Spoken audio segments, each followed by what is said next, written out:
Aw, Hank, come on, comedy is subjective. My foreskin is subjective. Your argument is invalid.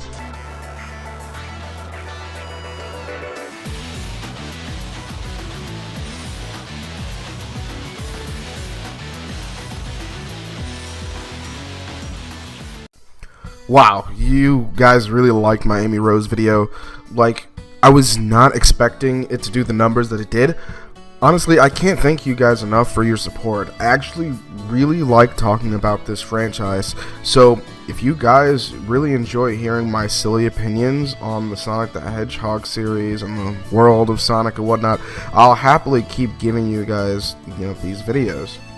A game in particular I really enjoyed in the series was Sonic Rush Adventure from the Nintendo DS. Funnily enough, some of Sonic's best adventures are on handhelds from this game. The original Rush, and even the far superior DS version that Ultimate can't even hold a candle to.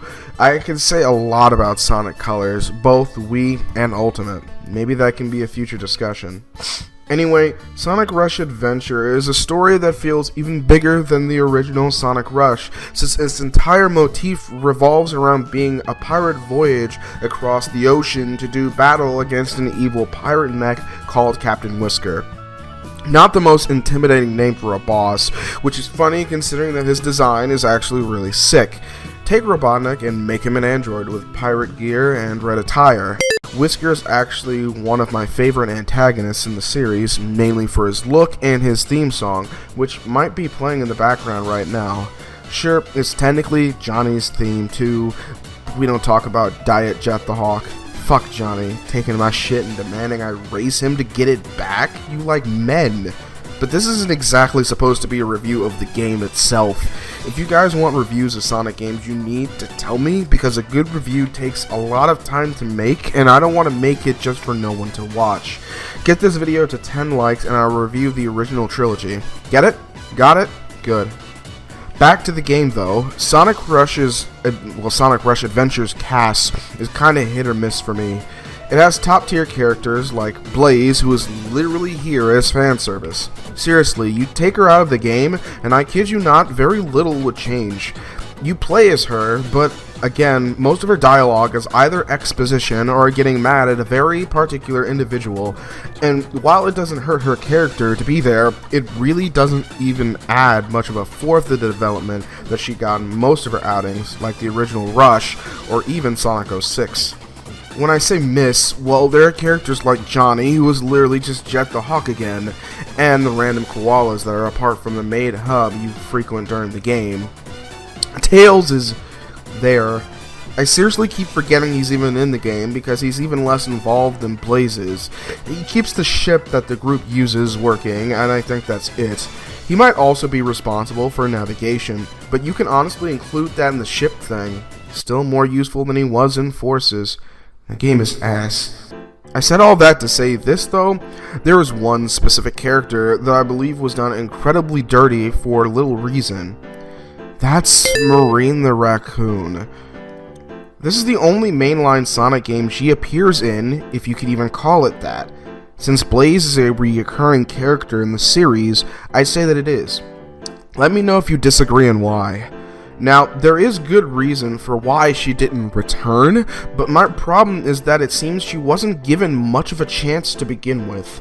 First of all, Marine is incredibly similar to another character in the series, Charmy B, and while Marine received backlash and never returned to the series outside of maybe an Olympics game or two, Charmy has reappeared in Sonic Heroes, the Olympic Games, Shadow the Hedgehog, Sonic X, Sonic Colors DS, Sonic Generations.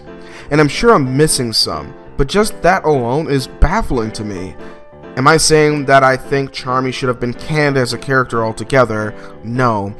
But it's not good enough to have a character be annoying in one game and then just scrap them entirely. That's not fair. You can say that no one liked her and that's the reason why she never came back. Who the fuck likes Charmy? No, seriously, that's a genuine question. I don't understand why they write Charmy the way that they do either, but somehow Marine was done even dirtier somehow. With Charmy, there is a bit of charm to his obnoxious nature because he's a kid and is incredibly curious. but he also has a desire to appease Vector, who in my mind is just his adopted older brother. There's something sweet about wanting to be just like his boss and challenge Vector in a lot of ways. I think he was portrayed his best in Sonic X because while he could be irritating, he was usually used to bounce off of both Vector and Espio, as well as crack witty jokes that Espio was too cool for or Vector was too mature for. Charmy's nature had purpose, so in a lot of situations it works. What in the name of fuck was the purpose of Marine? This baffles me to no end, and this comes from someone who likes her. It would be one thing if the way she acted had some purpose or payoff outside of unlocking some random ability she pulled out of her butthole at the end of the game, which means nothing because Sega immediately forgot that she existed. If we take out the stupid power nonsense, she contributes absolutely nothing to the story, except being a local that finds Sonic and tags along because I don't fucking know. There are several times in the series where Marine just starts being autistic for the sake of either trying to act smug and pretending to be a pirate, even though she's fucking like, what, 9?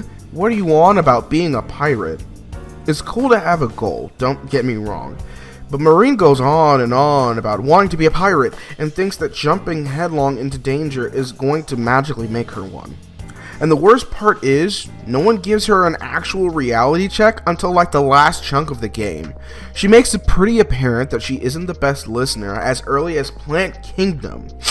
This happens throughout the story, and maybe I'm missing some detail that I'm sure future me will throw in here.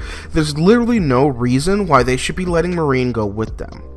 I'm gonna tackle 2 things with this editor's note, so skip to this timestamp if you want to just get on with the video. Now, first and foremost, they let Marine go with them because the water bike, the first vehicle you get in the game, was made specifically for Marine after the ship she tried to make herself broke and she was down about it. So Sonic and Tails offered to make her a new one, and of course, they did. So she kinda just got a free pass from them to come along since it was technically hers to begin with. Sure, Tails may have made it, but they made it for her. Second, Marine actually does get a pseudo-reality check from Blaze shortly after she enters the story, because Blaze tries to tell her that they're going to be entering dangerous situations with the pirates, so it would be better off if she stays back, but Marine cuts her off and starts whining about it so much that Blaze, the literal princess and ruler of the Soul Kingdom, has enough and just says, fine, you win, if it'll get you to stop shouting so much. Marine is such a whiny little shit that even the kingdom's ruler couldn't handle it. To that you might say, she's the ruler, she should have better tolerance for that stuff. That's a shit trait for a ruler.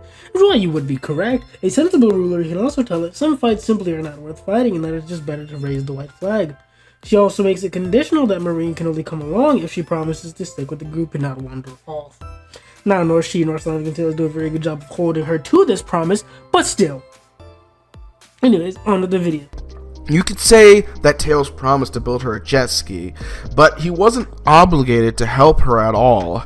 If anything, that jet ski is his, and he's just letting her tag along to begin with. I can understand a few times, but after showing that she's so hard-headed, Tails really should have put his foot down, especially when Blaze shows up. Marine had no reason to keep tagging along. At the first possible chance, Sonic should have made Marine stay her spastic ass at home. I think Marine was letting them stay with her, and that's well and good, but that doesn't obligate them to letting her risk her life on a quest for treasure against an army of pirate robots who turn out to be allied with 2 different Robotniks. The only reason Marine doesn't fucking die during all of this is because the writers of this game have no balls. The amount of plot armor Marine has is incredibly frustrating. I hate plot armor. For the sake of putting all of this into perspective, I'm going to list all of the things in Sonic Rush Adventure that Marine does that makes her nothing more than a liability, so you can truly understand how pointless and wasted of a character she is.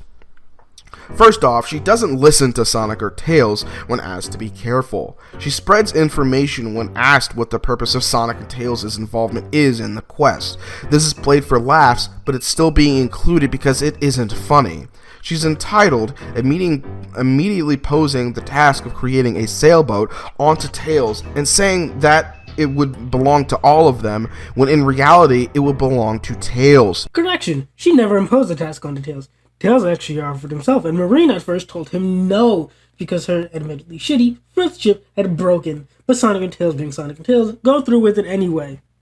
She's not even the one who leads them in the direction of what he'd need to make it. Some random dude they found in Plant Kingdom does. No, I'm not giving that to her as a win, because they found him by absolute fucking chance. She starts fucking with shit in Machine Labyrinth and continues to fuck with shit after the person who selflessly offered to build her a boat told her not to. She starts wandering off haphazardly in Machine Labyrinth, and the only reason she doesn't die is because of plot armor, and she isn't even the tiniest bit remorseful about it. I'll just add all of her random babbling next because, dear lord, I don't want to hear anyone bitch about Princess Elise's dialogue again. Every time Marine tries to be funny in this game, I want to chuck my DS at a wall. She is not funny. And she runs her mouth so much that I'm convinced that it's just for the sake of padding out the fucking runtime. Like, if you took a shot for every unfunny thing Marine said, you die in like 20 minutes. Aw, Hank, come on, comedy is subjective. Bitch, my foreskin is subjective. Your argument is invalid. Picks a fight with a stranger just to waste everyone's time and let Sonic fight him instead. If there wasn't so much plot armor in this game, Johnny would have decked her in the face for mouthing off so much. She throws so many tantrums, like, shut the fuck up, kid. After fucking with some altar that opens Coral Cave, she demands to lead the way through the stage. Like, why is she still with you guys if you know she's going to try and run off? Speaking of which, she runs off again in Coral Cave. Like, this shit is not funny. It never was. Why do you keep doing this, you fucking monkey? She picks a fight with Captain Whisker by fucking with his mustache. She got flung across the room, and of course she's fucking fine. Like, why would you even bother pointing out the fact that she receives bodily harm if it means absolutely nothing? Like, she's so aware of her plot armor that she asks Whisker to send her flying again. So, it's never mentioned that she suffered any form of bodily harm during that scene. All that's portrayed is her grabbing Whisker's mustache, and him either shaking or hitting her off, most likely the latter, hard enough to send her flying away. It's never shown or even implied she truly was harmed. She probably had a rock or something considering they are in a cave, but still, it was never even mentioned that she suffered any bodily harm. Now, before Blizzard peaks, Blaze insists on leaving Marine behind and points out the dangers ahead. For starters, you can't convince me for a nanosecond that anyone is in any actual danger. You blew that a few times already. Maybe if Marine was actually getting hurt all the time she ran off and fucked with things she wasn't supposed to, but the game never bothers to acknowledge this. And Blaze lets Marine follow anyway after she throws yet another fucking tantrum. Why is this entire character's trait for? Why is this an entire character trait for you? Just being a fucking bitch. Like, fuck. Even Tails points out the lack of danger in all this. Like, why should I care? Marine immediately breaks her promise to Blaze not to wander off once they get to Blizzard Peaks, and no one acknowledges it. Like, what was the point of making her promise if you weren't going to check her on it immediately? Now, this next point isn't exactly about Marine, but they're pretty much just as annoying. These stupid fucking koalas. They're so pointless and waste so much time. They give you some silly tidbit about the islands, but other characters do that as well. So them being there just feels like even more padding, and they're so lame. Like, at least Blaze and Norman expositioning is unique in how the characters speak. Every koala talks like Marine, and the fact that Marine isn't knowledgeable enough to do this herself when roaming these random islands makes her seem even more of a pointless addition to the game. I think the fucker that annoys me the most out of the koalas is Daikon.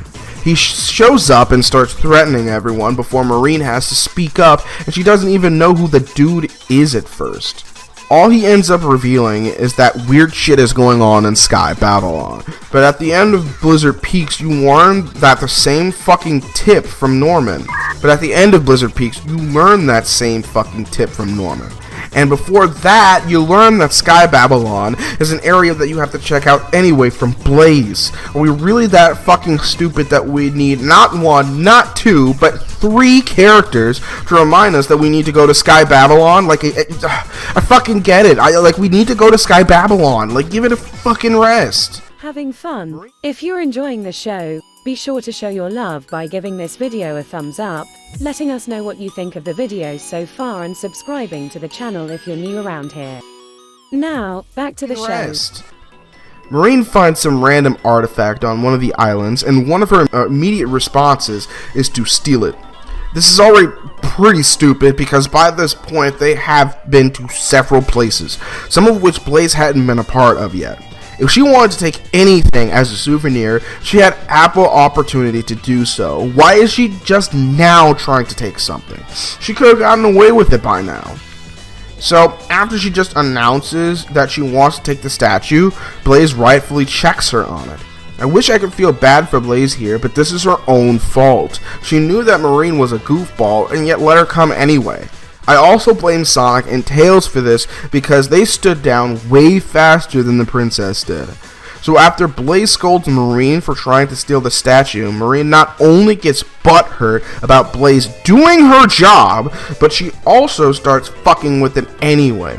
Someone beat this little girl's ass! Like, holy shit! Like, once again, plot armor saves the day though. So Sonic and Blaze getting pissed literally means nothing.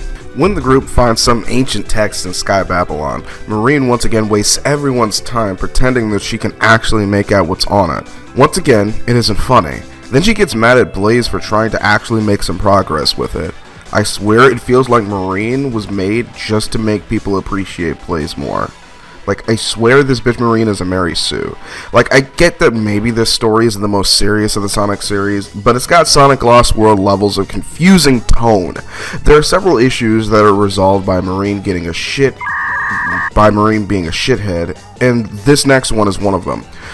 At the entrance of Pirates Island, a door keeps the group out, and in order to figure out the way in, Whisker pops up out of nowhere, and all Marine does is fucking ask him. And this works. This fucking works. You have to be butt fucking kidding me with this shit. Alright, sure. Blaze immediately asks for more information. Whisker gives her more. But it doesn't surprise me since Whisker is a fucking idiot. This next one's a bit weird because it's not only a negative towards Marine, but also towards the other 3. Sonic, Tails, and Blaze decide that Marine isn't coming to Pirates Island, and of course Marine starts autistically screeching again. Thing is, Blaze tells a complete fucking lie here. Marine never promised to go along with the group's decisions. She promised to stay with the group and not wander off. I mean, sure, Marine immediately fucking broke that agreement and was a liability in several situations that should have gotten everyone killed, but this is a Sonic game. Consequences don't exist. Nevertheless, Blaze still lied to Marine's face, and Sonic and Tails just go along with it. Blaze wouldn't do this. She's a very blunt character and always tells it like it is, and that's why I love her. Blaze shouldn't have lied, and instead simply told Marine that she was changing the plan for her own safety. She does eventually tell her off to get her to leave anyway. Still, the fact that Marine has the audacity to get mad at the truth like this is mind-blowing. Not to mention that Marine still tries to go after Whisker despite being told to stay out. Like, holy fuck, man. She somehow catches up with them, and it's never fucking explained how she does this. We just immediately move forward to having to go after her as she chases Whisker. Can I also mention how Whisker just seems to constantly get away from the fastest things in the universe several times? And it's not like Whisker is actually faster than them. In his boss fight, he's slow as dicks, so you expect me to believe that he just went down a hole and Sonic and Blaze just give up? Chase him, you idiots! Do you have cement between your ears? The fucking humanity! Whisker initially ran away from Marine, and then in the next scene, he's got her in his hands? What the fuck is going on? Were you running away from her or not? Are you an intimidating villain or not? Choose one, please. Never mind. Apparently his plan is to tickle her to death. I'm uncomfortable. This is a sit on the whole game. She's like 7. After Whisker's big robot is destroyed, Blaze and the others chastise her again, and of course she's still throwing tantrums, but that's to be expected at this point. Like, she keeps going on and on and on about being the captain. Like, is this how people who watch Black Adam felt after hearing the same "I'm not a hero" thing over and over again? I'm starting to understand where they're coming from with this. And it doesn't help that they let this shit go way too quickly after the poor excuse of a poor excuse. She agrees to be more careful, but you know she's full of shit. These three better never have children, or at least Sonic and Tails. Their kids will walk all over them. The fucking Ex Machina nonsense that literally saves Sonic and Blaze from death just makes me fucking wheezed. Like, you can't do this shit. Who wrote this? This is Ray Palpatine levels of ass pulling. Like, how did you learn to do that? How long have you been able to do that? Why are you just now doing it? None of this is ever explained. Like, they were just banking on everyone liking this character so it could be deciphered later. Are you high? I think that's all I can really think of as far as Marine's poor moments go. And that's not to say she doesn't have her good moments too. Her grabbing the jeweled scepter kinda works for her, so I'll actually label this as a positive. I think it's really convenient that she was able to get it while captured, considering how brain dead she's been through all of this. The kids love to steal things, so I'll give it a pass. I swear, Blaze is the only saving grace for this game because she still reminds Marine overall that her plan was stupid. Children have been killed over only slightly better plans. Looking at you, Pyrrha. Once Marine realizes that the folks back at her island may not believe she actually got the scepter back, which is some crazy poetic justice there, she realizes that she has a lot of growing up to do and vows not to give up on becoming a real pirate one day, which is really adorable. Her perseverance is honestly really respectable too. Now that everything is safe, she decides that she wants to work on a new ship, which in itself isn't so bad as long as she's careful, which she might actually be now that the writers decided that she'd start thinking like a rational being for once. Now at the end of the game, after fighting the Eggman, Marine actually manages to fix her jet ski. Screws to her.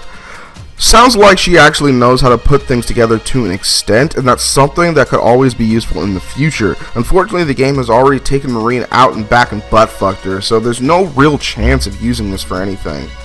Now, when I was rewatching the cutscenes for this review, the characters go on and on about Marine coming back, or Marine growing up, or Marine studying to actually become a more capable adventurer. They even had the gall to have her realize her immaturity at the very end of the game. Did the fucking old writers of this nonsensical cock residue go out to fucking lunch? I've never had a game insult my intelligence so aggressively like this before. I'm generally recovering from the whiplash. Like, this really makes me mad because it's obvious that this character could have been written way better than she was, because she became a different character altogether by the end. But it's too little too late. She's been thrown in the trash along with Cream the Rabbit and many other supporting characters that had a lot to offer. But hey, we still have Charmy, right? This video was originally supposed to be about how much Marine could actually do to make things better for the franchise, and I know this is absolutely pointless to wish for this kind of thing, but she'd solve a huge issue, and that's the fact that Team Dimension, or Team Sol, or Team Rush, whatever you want to call them, only has 2 members canonically, and that's Silver and Blaze. Sonic Team is always focused on trios in their games, even as far back as Sonic Adventure 2, if not earlier. Team Sonic being Sonic, Tails, and Knuckles, as well as going by Team Heroes. Team Dark being Shadow Rouge and Eggman, later being replaced by Omega. Team Rose being Amy Cream, before she was thrown in the dumpster anyway, and Big. The list goes on. The team aspect of the games is still very visible, even as recently as Team Sonic Racing. As bunk as the team mechanics were in that game, they were still unique, and all they really needed to work well was some kind of like tweaking. But TSR was just filler, and they prepped for Sonic Frontiers. I'm not giving it a pass for that, but it was obvious that Sega didn't care much about that game overall. I said all that to say this. With her random ass-pull projectile powers, her more mature demeanor towards the end of the game, her call to grow up or desire to grow up, study, and work on her mechanical prowess and the like, she has a lot of potential to glow up to a ridiculous degree. She probably has some of the most potential out of every Sonic character, and I think one of the best places she could fit is as Team Dimension's power type.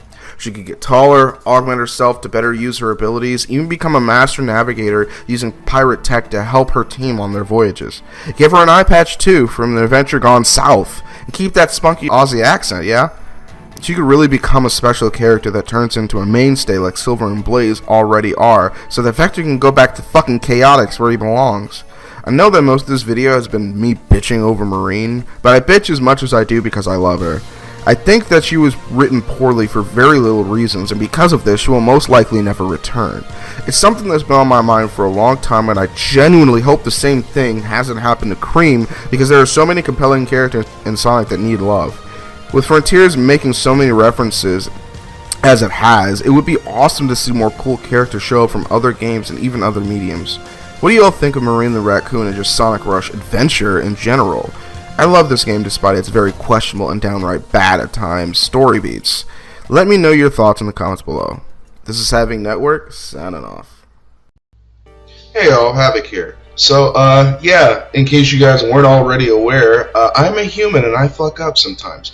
There are going to be some added segments at the end of this video here, like right now as you're watching this part of the video, the main video is already over. So if you enjoyed it, you can go ahead and skedaddle if you want.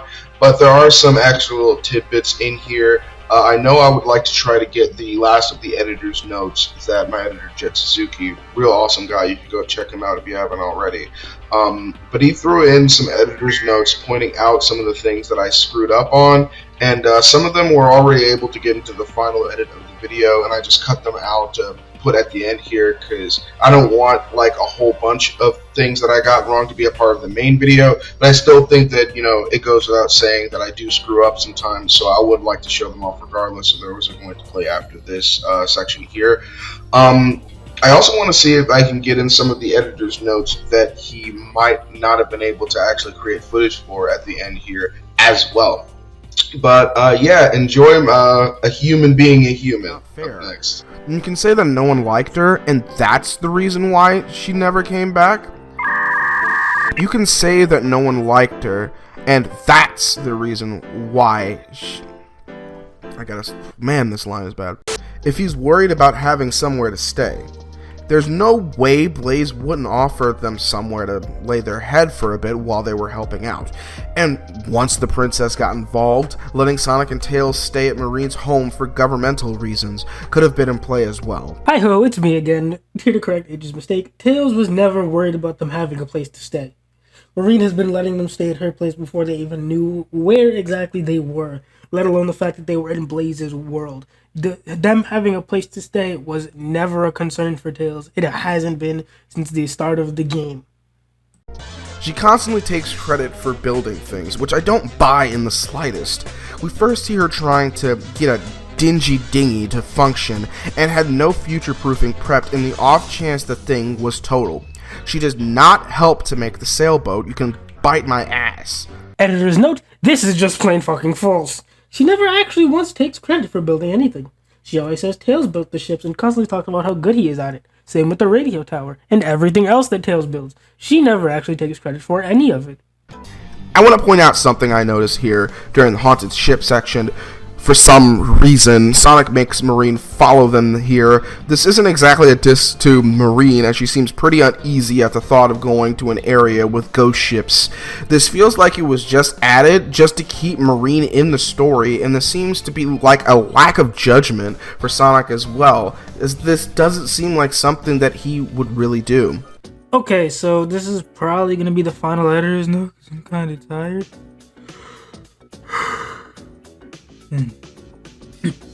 But it'd actually be more out of character for Sonic to tell Marine to stay away from the haunted ship. Nobody even knew she was scared of ghosts until after they had already got there. And Sonic has always been the type of character to encourage people to face their problems and fears head on. So seeing Marine clearly afraid but still want to come along regardless, Sonic would encourage that more than anything else. Plus, she was already with them when they left. Sonic never made her come along. She chose to go with them, knowing she was afraid of ghosts. She made this decision. Sonic did nothing wrong. Safety. Blaze would say something along the lines of, I made the executive decision that you aren't coming. Marine would say, that wasn't the agreement made. You told me that I had to stay with the group. Blaze responds, first off, you didn't do that. You ignored us several times when we told you something. You're a liability. And then Marine says, but the stuff I did helped us in the end, didn't it? Blaze says, be that as it may, it was risky, and I'm not letting you risk your life or anyone else's, no matter how much you argue. Marine would respond, "You don't have the right, you can't do this to me." Then Marine would approach Blaze, and Blaze would very lightly kick Marine away, responding, "I'm the Princess of Sol, I could do whatever I want." She could even bare her teeth a little, showing Marine that she wasn't messing around. Sonic and Tails wouldn't condone attacking Marine, but such a decision would make a kid like her run and cry. Maybe Sonic could say, "You didn't have to hit her." Blaze could then retort, "It was the only way to get her to leave. If I have to be an unjust monarch to ensure my people's safety, then so be it." After that, she'd walk towards the submarine, beckoning the boys to join her so that they could finish this. Call it fanfiction, but you can't tell me that Blaze wouldn't at least be more stern about a situation like this when it comes to protecting the lives of those around her. She does say... One, two,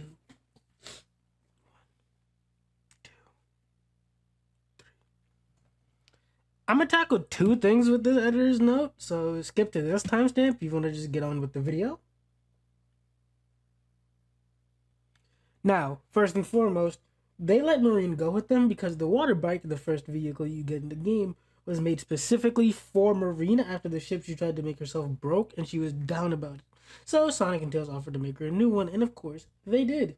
So she kind of just got a free pass from them to come along since it was technically hers to begin with.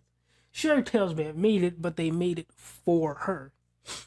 Second, Marine actually does get a pseudo-reality check from Blaze shortly after she enters the story, because Blaze tries to tell her that they're going to be entering dangerous situations with the pirates, so it would be better off if she stays back. But Marine cuts her off and starts whining about it so much that Blaze, the literal princess and ruler of the Soul Kingdom, has enough and just says, "Fine, you win if it'll get you to stop shouting so much." Marine is such a whiny little shit that even the kingdom's ruler couldn't handle it. And to that you might say, she's the ruler, she should have better tolerance for that stuff. That's a shit trait for a ruler. And while you would be correct, a sensible ruler can also tell that some fights simply are not worth fighting and that it's just better to raise the white flag. She also makes it conditional that Marine can only come along if she promises to stick with the group and not wander off. Now, nor she nor Sonic and Tails do a very good job of holding her to this promise, but still. Anyways, on to the video. You fucking wrote it, dummy. Hi-ho, it's me again. Here to correct Age's mistake. Tails was never worried about them having a place to stay. Marine has been letting them stay at her place before they even knew where exactly they were, let alone the fact that they were in Blaze's world. Them having a place to stay was never a concern for Tails. It hasn't been since the start of the game.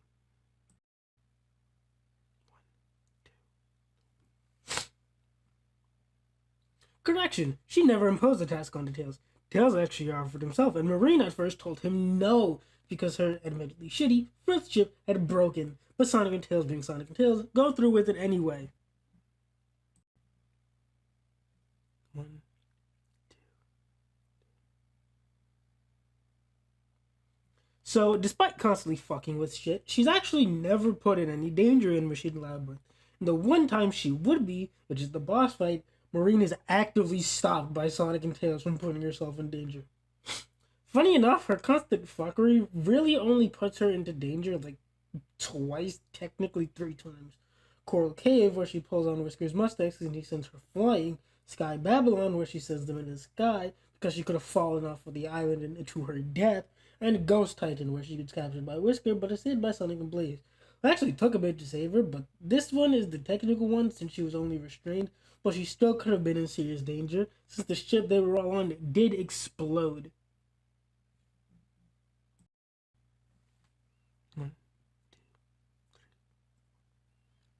Editor's note, this is just plain fucking false. She never actually once takes credit for building anything. She always says Tails built the ships and constantly talks about how good he is at it. Same with the radio tower and everything else that Tails builds. She never actually takes credit for any of it.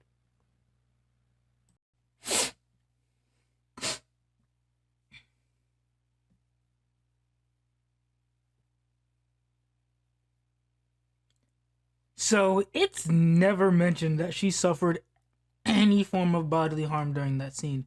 All that's portrayed is her grabbing Whisker's mustache and him either shaking or hitting her off, most likely the latter, hard enough to send her flying away. it's never shown or even implied she truly was harmed. She probably had a rock or something considering in a cave. They are in a cave, but still, it was never even mentioned that she suffered any bodily harm.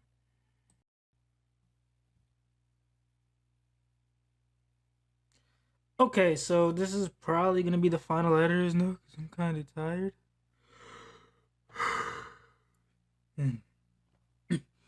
But it'd actually be more out of character for Sonic to tell Marine to stay away from the haunted ship. Nobody even knew she was scared of ghosts until after they had already got there. And Sonic has always been the type of character to encourage people to face their problems and fears head on. So seeing Marine clearly afraid but still want to come along regardless, Sonic would encourage that more than anything else. Plus, she was already with them when they left. Sonic never made her come along. She chose to go with them, knowing she was afraid of ghosts. She made this decision. Sonic did nothing wrong.